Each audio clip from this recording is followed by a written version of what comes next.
بڑی تعداد ماشاءاللہ اس بار رمضان مدینہ رمضان مکہ گزارنے جا رہی ہے. اللہ آپ کا سفر قبول فرمائے, ہم کو بھی حاضری نصیب فرمائے. جو طلب رہے اللہ انہیں بھی کعبہ دکھائے, انہیں بھی مدینہ دکھائے. رمضان کے عمرے کی تو کیا بات ہے, حدیث کا مضمون ہے جس نے رمضان میں عمرہ کیا وہ ایسا ہے جیسا اس نے میرے ساتھ حج کیا. مگر ایک بات یاد رکھنا, سنبھل کر پاؤں رکھنا زائروں شہر مدینہ میں, کہیں ایسا نہ ہو سارا سفر بیکار ہو. ہمارا ایک پرابلم ہے, وہ پرابلم ہم سمجھ نہیں رہے. وہ پرابلم یہ کہ ہماری عادتیں تو ہے نا بری, جس کو جھوٹ بولنے کی عادت ہے, جس کو غیبت کرنے کی عادت ہے, معاذ اللہ جس کی زبان پر گالیاں ہیں, جس کو آنکھوں سے حرام دیکھنے کی عادت ہے, موبائل فون میں سارے پیج لائک کیے ہوئے ہیں, سارے گروپوں میں شامل ہے, روز پتہ نہیں کیا کیا نگاہوں کے سامنے آ رہا ہے. تو یہ ساری عادتیں لے کر جو مکے میں پہنچے گا تو ایسا تھوڑی کہ فلائٹ اڑتے ہی عادتیں یہاں رہ جائیں گی. یاد رکھنا اگر ادھر گناہ کیے نا تو ایک گناہ 1,00,000 گناہ کے برابر. ادھر لڑتے تھے کام نے حاجیوں کو, ہاں ماں بہن کی گالیاں, لڑائی جھگڑا, مار کٹائی, کیونکہ عادت تھی وہاں بھی, یہاں بھی عادت ہے. سوچتے نہیں برباد ہو جاؤ گے, اس سے بہتر تو مت جاؤ. اگر تم گناہ سے باز نہیں رہ سکتے تو کیا ضرورت ہے وہاں جانے کی, پہلے اپنے گناہوں کی عادت تو نکالو نا. حج فرض کی الگ بات ہے, نفلی عبادت کے لیے بھی جا رہے ہیں اور ادھر بھی گناہ کر رہے ہیں. بالکل اسی طرح رمضان آنے والا ہے. عام مہینوں میں گناہ ضرور ہے, مگر رمضان میں گناہ یہ اللہ کے غضب کو دعوت دینے والی بات ہے. حدیث پاک کا مضمون ہے, ایک حدیث کا حصہ ہے کہ جس نے رمضان میں کوئی ایک گناہ کیا اس کے 1 سال کے اعمال برباد کر دیے جائیں گے. اب بتاؤ, ایسا تو نہیں نا کہ جیسی مسجد میں اعلان ہوگا مبارک ہو رمضان کا چاند نظر آ گیا اور ہمارے سارے گناہوں کے بٹن بند ہو جائیں گے. فرق کیسے آئے گا اگر میں خود نہیں اپنے آپ کو بدلوں گا؟ تو وہی دوست ہے, وہی جناب گیدرنگ ہے, وہی ٹی وی ہے, وہی موبائل ہے, وہی معاذ اللہ حرام روزی ہے, تو مارے جائیں گے. حدیث پاک وہ بھول گئے کہ پیارے آقا علیہ الصلوۃ والسلام نے ایک دعا پر آمین کہی تھی کہ یا اللہ جو رمضان کو پالے اور اپنی مغفرت نہ کروا سکے وہ ہلاک و برباد ہو جائے. جبریل امین نے دعا کی اور نبی پاک نے آمین کہی تھی. رمضان میں بھی مغفرت نہیں ہوئی تو بربادی ہے. آج میں نے ایک بڑی کمال کی ایک سنت آپ کے سامنے پیش کرنی ہے, اور نارملی دیکھا یہ گیا ہے کہ اس سنت سے بہت سارے لوگ اب دور ہو گئے ہیں. حالانکہ یہ اتنی پیاری سنت ہے, بغیر محنت بغیر کوشش کے نیکیوں کا انبار لگ جاتا ہے. اتنی نیکیاں اور آپ اتنے بڑے بڑے انعامات کے حقدار بن جاتے ہیں. وہ سنت کون سی ہے میں انشاءاللہ بیان کرتا ہوں, مگر امام محمد بن محمد غزالی علیہ رحمت اللہ الوالی نے ایک بڑا پیارا واقعہ اپنی کتاب مکاشفۃ القلوب میں لکھا. مکاشفۃ القلوب بڑی پیاری کتاب ہے. واقعہ کیا تھا کہ ایک شخص نے ایک غلام خریدا. آج کے دور میں تو کسی کو گھر میں ملازم رکھنا ہو تو وہ نوکری پہ جاب پہ رکھتا ہے نا, پہلے ایسا نہیں ہوتا تھا. پہلے غلام خریدے جاتے تھے. انہوں نے غلام خریدا. اچھا جب غلام خریدا تو غلام کہتا ہے حضور میری 3 شرطیں ہیں. اچھا بات بڑی عجیب تھی, غلاموں کی شرطیں نہیں ہوتی ہیں. آپ نے کہا اچھا تم بھی شرطیں لگاؤ گے, بتاؤ کیا شرطیں ہیں؟ تو کہتا حضور پہلی شرط تو یہ ہے کہ آپ مجھے فرض نماز کے وقت منع نہیں کریں گے نماز پڑھنے. اچھا وہ آقا بھی دیندار تھا, نیک آدمی تھا. کہتے ٹھیک ہے مسلمان ہوں, نماز سے کیوں روکوں گا, اوکے. کہتا دوسری شرط یہ ہے کہ دن میں جو چاہے کام لے لیں, رات مجھے آپ چھوڑ دیں گے. ٹھیک ہے مجھے کام دن میں لینا, میں بھی رات آرام کرتا ہوں, تم بھی رات آرام کرنا.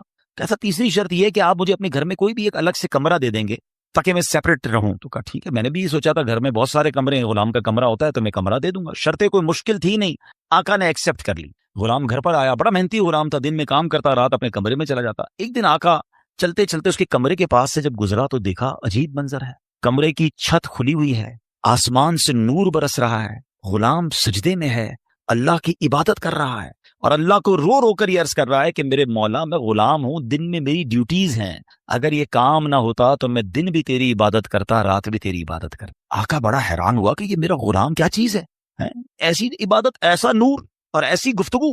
اگلی رات ہوئی تو اپنی بیوی کو لیا کہ چلو میں تمہیں ایک منظر دکھاتا ہوں. اپنی زوجہ کو لے کر غلام کے کمرے کے پاس گیا, پھر وہی منظر, چھت کھلی ہوئی ہے, آسمان سے نور برس رہا ہے, غلام سجدے میں وہ ہے اور اللہ سے باتیں ہیں, بڑی کیفیت. جب یہ منظر دیکھا تو وہ میاں بیوی بھی آنسو بہانے لگے, وہ بھی رونے لگے کہ یہ کیسا غلام ہے. صبح ہوئی تو غلام کو آقا نے بلایا اور کہا کہ ہمیں پتہ چل گیا ہے تمہاری رات کی عبادت ہم نے دیکھ لی ہے. تم اللہ سے یہی کہہ رہے تھے نا کہ یا اللہ میں مجبور ہوں, اگر دن میں بھی فارغ ہوتا تو تیری عبادت کرتا, رات میں تو تیری عبادت کرتا ہوں.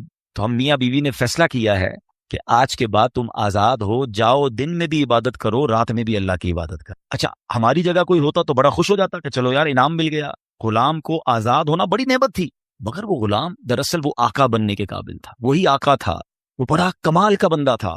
وہ پتہ کیا کہتا ہے, جب آقا نے کہا نا مجھے پتہ چل گیا تم رات کیا کرتے ہو اور اس وجہ سے میں تمہیں آزاد کرتا ہوں, تو وہ غلام اللہ کی بارگاہ میں کہتا ہے یا صاحب السر ان السر قد ظہر, اے راز رکھنے والے مولا, اے صاحب راز, راز تو کھل گیا. ولا اريد حیاتی بعد مشتہرا، اے اللہ میں اب راز کھلنے کے بعد زندہ نہیں رہنا چاہتا. اور یہ کہا اور اس کی روح نکل گئی، اس زمین پہ باڈی آتی ہے اور وہ انتقال کر جاتا.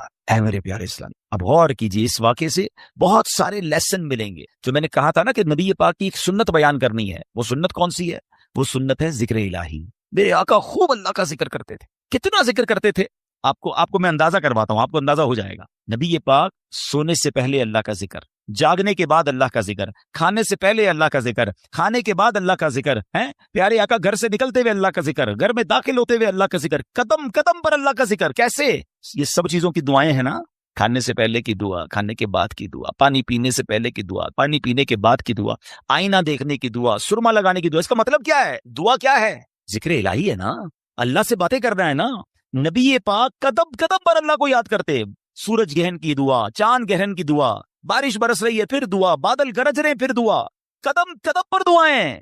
کتنا اللہ کا ذکر کرتے تھے. اور آج بتاؤ، پورا دن گزر جاتا ہے، ہم کتنا اللہ کا ذکر کرتے. یہ غلام کتنا اللہ کا ذکر کرتا تھا کہ رات بھر اللہ کی عبادت ہے. اور تمنا کیا ہے؟ مولا دن بھی مل جاتا تو دن بھی تیری عبادت کرتا، دن بھی تجھے یاد کرتا، دن بھی تیرا ذکر کرتا. ذکر الہی پر میں انشاءاللہ آگے بات کرتا ہوں، مگر اس واقعے سے ایک اور بڑا کمال کا میسج مل رہا ہے. اس غلام کی عبادت لوگوں کو پتہ چل گئی ہے، اس کا راز کھل گیا. وہ کہتا ہے مولا اب جینا نہیں ہے، میں تو عبادت تیرے لیے کرتا تھا نا، میں جانتا تھا مالک تو جانتا تھا، اب تو لوگوں کو پتہ چل گیا. اب بتائیں ہمارا کیا حال ہے؟ ہم تو عبادت بہت سارے لوگ کرتے ہی اس لیے کہ لوگوں کو پتہ چل جائے. وہ اس لیے کر رہا ہے کہ رب دیکھے اور کوئی نہ دیکھے. اور ہماری اکثریت ان کاموں میں لگی ہوئی ہے کہ دنیا دیکھے میں نے کیا کیا ہے. نیکی کر دریا پہ ڈال، بچپن میں سنتے تھے، اب نیکی کر سوشل میڈیا پہ ڈال. جو کرنا ہے لوگوں کو بتانا ہے، جو نیکی ہے سب کو بتانا ہے. اپنے دل سے پوچھو نا، کیوں جی چاہتا ہے کہ میری نیکیاں لوگوں کو پتہ چلیں؟ پتہ ہے اخلاص کی تعریف کیا ہے؟ علماء فرماتے ہیں what is the meaning of اخلاص. اخلاص اس کو کہتے ہیں کہ بندہ جس طرح اپنے گناہوں کو چھپاتا ہے اس طرح اپنی نیکیوں کو چھپائے. بتائیے نا، ہم اس طرح اپنے گناہ، کوئی ہے جو یہاں یہ چاہتا ہو میرے گناہ سب کو پتہ چل جائیں؟ کوئی بھی نہیں چاہتا. مگر نیکی سب کو پتہ چلنی چاہیے. نہیں، کچھ نیکیاں تو ایسی کیجئے نا جو فقط میں جانوں، میرا رب جانے. میں نیکی کرنے کے بعد مجھے کیوں خیال آتا ہے کہ یار سامنے والے کو پتہ تو چلے میں حاجی ہوں، میں حافظ ہوں، میں نمازی ہوں، میں روزہ دار ہوں، میں نے یہ نیکی کی ہے، میں نے فلاں کام کیا. وائے؟ کیوں؟ اگر دل میں تمنا یہ ہے کہ لوگوں کی واہ واہ ملے گی تو پتہ ہے اس کو ریاکاری کہتے ہیں. اور ریاکاری کو شرک اصغر کہا گیا حدیثوں میں. چھوٹا شرک. شرک کس کو کہتے ہیں؟ شرک کے معنی یہ ہے کہ اللہ کی طرح کسی کو عبادت کے لائق سمجھنا. ٹھیک ہے نا؟ یعنی اللہ کی ذات و صفات میں یا تو کسی کو شریک ماننا یا کسی کو معاذ اللہ کی طرح عبادت کے لائق سمجھنا. یہ شرک ہے، بندہ اسلام سے خارج ہو جائے گا.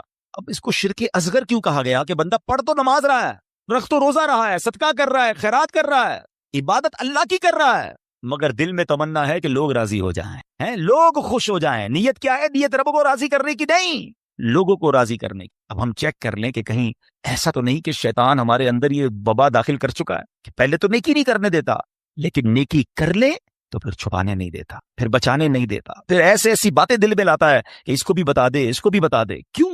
ہمارا جی کیوں چاہتا ہے ایک ایک نیکی کی تصویر ہم نے لگانی ہے تاکہ لوگ دیکھیں میں نے یہ چندہ دیا، یہ راشن دیا، یہ فلاں کام کیا. میں ویسے آپ کے دل کے دروازے پر دستک دیتے ہوئے ایک سوال کرنا چاہتا ہوں کہ ذرا یہ تو چیک کیجئے، یہ میرے لیے بھی سوال ہے، یہ آپ کے لیے بھی ہے، کہ ہماری ایسی کتنی نیکیاں ہیں جو صرف میں جانوں اور میرا رب جانے. اپنے آپ سے پوچھئے گا، اکیلے میں پوچھئے گا کہ ایسا کیا میں نے کیا ہے نیکی کا کام جو اور کسی کو نہیں پتا، میں جانوں اور میرا رب جانے. آپ کو پتہ ہے پہلے کے زمانے کے کچھ بزرگان دین ایسے ہوتے تھے کہ وہ غریبوں کی مدد کرتے تھے، مگر ان غریبوں کو بھی پتہ نہیں چلتا تھا کون مدد کر رہا ہے.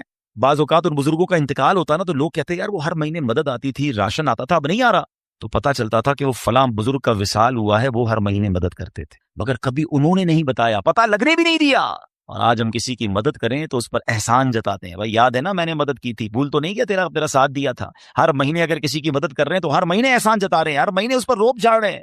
نہیں میرے پیارے اسلامی بھائی، نیکی کیجئے مگر اللہ کے لیے. کچھ ایسی تلاوت، کچھ ایسے نوافل.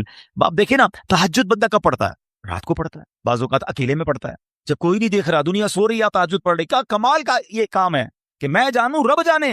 مگر شیطان کو صبر نہیں آتا نا، وہ کہتا ہے اس نے تہجد پڑھ لی ہے تو جنت میں چلا جائے گا، اب اس کی تہجد کیسے خراب کروں. تو وہ کیا کرتا ہے؟ وہ دل میں خیال ڈالتا ہے کہ ایسا کرو دوسروں کو بتاؤ. وہ کیا کرتا ہے؟ صبح اٹھ کے کوئی نہ کوئی بہانہ چاہیے. اب کچھ لوگ پتہ ہے کیا کرتے ہیں؟ یار آج بہت تھکا ہوا ہوں. خیریت کیوں تھکے ہوئے؟ وہ میں تہجد سے اٹھ جاتا ہوں نا. اچھا ماشاءاللہ تہجد بھی پڑھتے ہیں. بس اس نے یہ کہنا ہے تو ساڑے دل وچ ٹھنڈ پی گئی کہ انہوں نے تھوڑی تہجد دا پتہ چل گیا. پتہ تو چل گیا, ڈیلیٹ بھی ہو گیا بھائی. کیوں پتہ چل گیا, کیوں بتانا ہے؟ اللہ کرے یہ بات اس غلام کے اس واقعے سے کیسی بات سیکھنے کو مل رہی. اب مالک کو پتہ چل گیا, حالانکہ اس نے نہیں بتا, ہم تو بتاتے ہیں, اس نے بتایا نہیں تھا, یہ تو چھپ کے کر رہا تھا, مگر پتہ چل گیا تو کہتا ہے مولا اب راز ہی کھل گیا تو اب جینے کا کیا فائدہ. ہائے ہائے, غلام تو نہیں کہوں گا, اس آقا کے صدقے اللہ مجھے بھی اخلاص نصیب فرمائے, آپ کو بھی نصیب فرمائے. اچھا اب بات کرتے ہیں سنت رسول, ذکر الہی کی. آئے ہائے کیسا کمال کا کام ہے یہ ذکر الہی. اللہ کریم کس طرح قرآن مجید میں ہمیں ذکر کرنے کا حکم ارشاد فرماتا ہے, فرمایا یا ایھا الذین آمنوا اذکروا اللہ ذکرا کثیرا. آسان ترجمہ قرآن کنز الایمان, اے ایمان والو اللہ کو بہت یاد کرو. کتنا؟ نبی پاک علیہ السلام کی حدیث ہے, اللہ کو اتنا یاد کرو, اتنا ذکر کرو کہ لوگ تمہیں دیوانہ کہنے لگے. بس اللہ کی یاد کرتے رہا کرو, ذکر الہی کرتے رہا کرو. ہائے مگر ہمارا حال کیا ہے کہ زبان فضول باتیں تو کرتی ہے مگر اللہ کا ذکر نہیں کرتی. ہمارے بزرگ کیسے ذکر کرتے تھے؟ حضرت جنید بغدادی کا نام سنا ہوگا رضی اللہ تعالیٰ, بہت بڑے اللہ کے ولی. آپ کے بارے میں آتا ہے کہ آپ اتنا ذکر الہی کرتے تھے, ایک بار نائی کی دکان پر گئے مونچھیں ترشوانے کی, تو نائی کہتا ہے حضرت تھوڑی دیر خاموش ہو جائیں ورنہ آپ کی ہونٹ پہ کٹ لگ جائے گا, میں مونچھیں کاٹ رہا ہوں, آپ ذکر کر رہے ہیں. وہ کہتے ہیں ذکر کرتا رہوں گا, تم اپنا کام کرو, ہونٹ کٹتا ہے تو کٹ جائے, میں نے ذکر نہیں چھوڑنا. اتنی دیر کے لیے بھی ذکر الہی نہیں چھوڑنا ہوتا تھا. ایک بزرگ تھے اور کبال کے بزرگ تھے, حضرت سری سکتی سے مروی ہے کہ میں حضرت جرجانی کے پاس گیا تو ستو دیکھے, وہ ستو پی رہے تھے, روٹی نہیں کھاتے تھے. تو میں نے کہا حضرت روٹی آپ کیوں نہیں کھاتے, ستو کیوں پیتے؟ وہ کہتے ہیں میں نے کیلکولیشن کی, روٹی کھانے میں اور ستو